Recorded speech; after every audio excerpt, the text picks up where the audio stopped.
was on tour. I was on this thing called Warped Tour for like 2 weeks, and I had a day off. A mutual friend who works for Frank said, "Oh, you know, you're going to be in the same city as us, but a day before." And I was like, well, strangely enough, I have that day off, and then a show of my own, I fly home. At least I was supposed to. But after we ended up hanging out, and I sang a Neil Young cover with him in Toronto, I ended up getting added to all the Warped Tour anyway. So me sitting here right now and making this record is pretty unbelievable.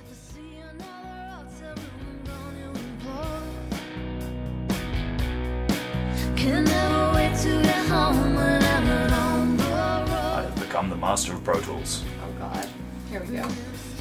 Delete all.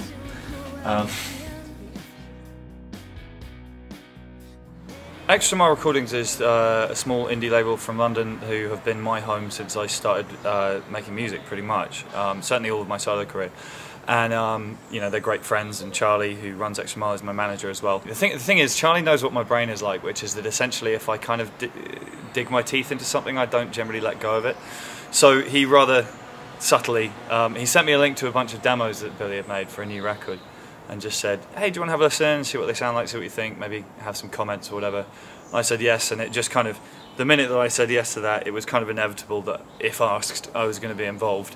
And it sort of got to the point where we started talking about production. But yeah, it turned out that he wanted to produce it, so I kept writing, and when it was all said and done, he had to listen to 36 songs of mine that I just had kicking around. I don't know whose life this is. It sure as hell ain't mine.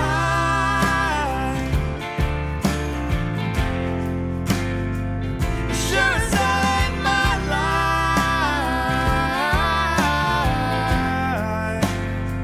It sure as hell ain't mine. Sure as hell ain't mine. I played the bass initially, and we sort of tracked the basics live, really, and I wanted to give it a kind of live, kind of raw feel. He's actually a really competent musician. He played bass on all these songs, and he's a great bass player. He came up with great bass lines, and he's a great acoustic guitar player. He came in and played on a couple songs, and all of them were like the first take, done. I felt like it wanted to be a record that had some dirt under its fingernails.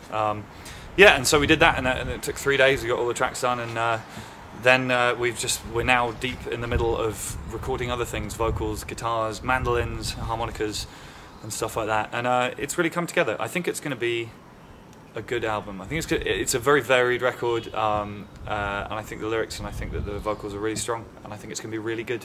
And I'm happy and proud to have been a small part of making that happen. It's been a very surprising year on many levels. I didn't really see any of this coming, so I'm just happy to be here. As soon as you get to town, well, I'm just in this hotel, thinking that I should get up.